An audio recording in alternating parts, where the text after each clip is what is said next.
Pemirsa, berkaitan dengan kelangkaan BBM di SPBU swasta, Menteri SDM melakukan diskusi bersama sejumlah pihak untuk mengatasi masalah tersebut. Dirut Pertamina, Patra Niaga, dan sejumlah pelaku usaha swasta melakukan pertemuan dan diskusi bersama Kementerian SDM hari ini. Upaya ini dilakukan berkaitan dengan persoalan kelangkaan BBM yang terjadi di SPBU swasta selama kurang lebih sepekan ini. Pemerintah menjelaskan kondisi BBM di Pertamina sebenarnya masih mencukupi secara umum hingga 21 hari ke depan.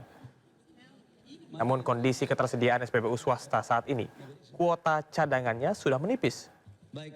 Atas kondisi ini, pelaku usaha swasta sepakat akan ada kerjasama pembelian BBM dalam kondisi murni ke pihak Pertamina dengan sejumlah persyaratan. Hari ini saya didampingi oleh Pak Wamen, kemudian Dirut Pertamina, Pak Simon, Dirut Patra Niaga,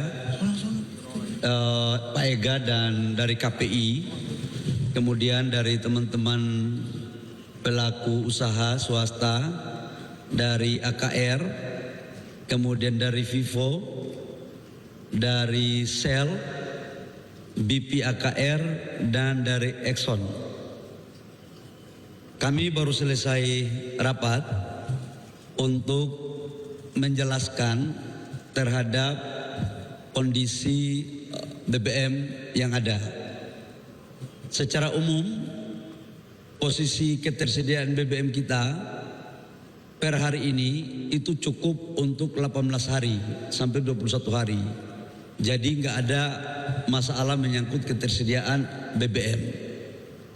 Namun Direktur Utama Pertamina Simon Alesius mengakui persoalan hukum yang sedang terjadi di Pertamina menggerus kepercayaan masyarakat.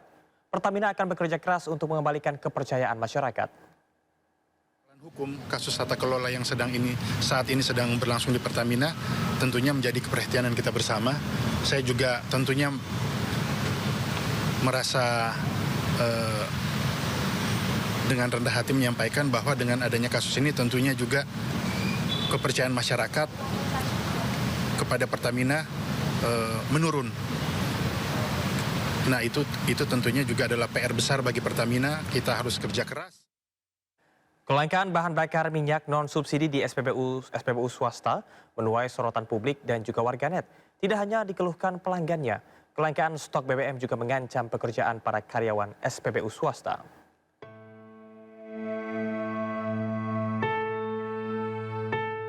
Kelangkaan BBM non-subsidi di berbagai SPBU swasta tidak hanya menyulitkan konsumen, namun juga mengancam keberlangsungan hidup ribuan pegawai.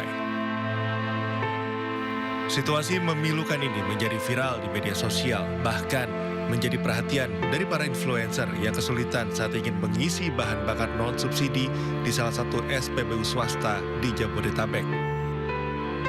Gue lihat kan lagi viral banget tuh, katanya ada monopoli bensin lah apa gitu-gitu. Lo lihat bro-bro gue tuh. Pakai banget sampai pada jual kopi. Ya Allah. Beneran bensin kosong banget, say. Gue juk. Iya, Bunda aja nih gak bisa isi bensin. Gue sampai gak bisa isi bensin, guys. Di sini gue jadi hahahi doang nih. Beli kopi mau? Kopi gue mana? Nah, sebentar lagi. Masih diedit. Masih di render kopinya. Render masih dibikin. Mudah-mudahan cepat kembali ke awal lagi. Udah nggak ada, udah kosong semuanya, super V-Power kosong ya. Jadi kita kesini cuma numpang ke toilet tadi sama numpang sholat. Dan mungkin nanti kita akan beli di sel-selek untuk support lah ya, supaya teman-teman di sini tetap bisa melanjutkan gitu ya pekerjaannya. Kok ini stok BBM pada habis semua ya? Ada apa nih? Gue juga baru ngeh 2 hari yang lalu ada DM infonya kalau Shell itu bensinnya kosong di mana-mana. Dan akhir kemarin gue coba cek, bener aja. Gue coba ke Shell Ciawi kosong, Shell Yasmin lewat kosong juga, tapi di Shell Pajajaran ada nih. Dan dikonfirmasi juga oleh beberapa teman-teman yang lain di Instagram maupun di Expom swasta memang lagi pada kosong. Banyaknya SPBU swasta kesulitan stok BBM tentunya membuat operasional terhenti dan ancaman pemutusan hubungan kerja bagi ribuan karyawan yang menggantungkan hidupnya sebagai pegawai SPBU swasta. Tim Liputan iNews melaporkan. Pemerintah Indonesia dan Polandia menaikkan perjanjian bantuan timbal balik dalam masalah pidana atau Mutual Legal Assistance (MLA). Perjanjian ini merupakan bentuk komitmen penuh Indonesia dalam penegakan hukum lintas negara.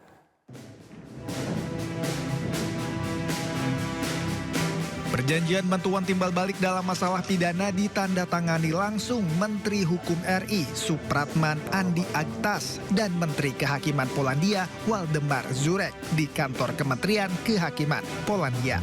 Menko menegaskan momen hubungan bilateral ini merupakan hal yang sangat sakral, di mana tepat 70 tahun lalu, pada 19 September 1955, hubungan diplomatik Indonesia dan Polandia dimulai.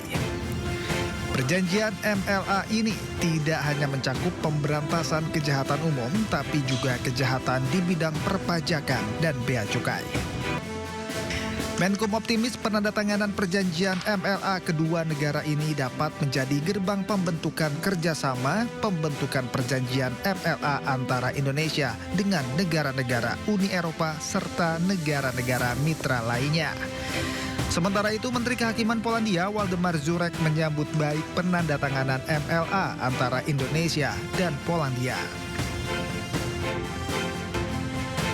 Selain penandatanganan perjanjian, Menkum RI dan Menteri Kehakiman Polandia juga menandatangani joint statement yang menyatakan komitmen untuk mengadakan pertukaran pengalaman dan koordinasi dalam lingkungan masing-masing kementerian. Pemirsa, Sindo Malam akan segera kembali dengan informasi menarik lainnya. Tetaplah bersama kami.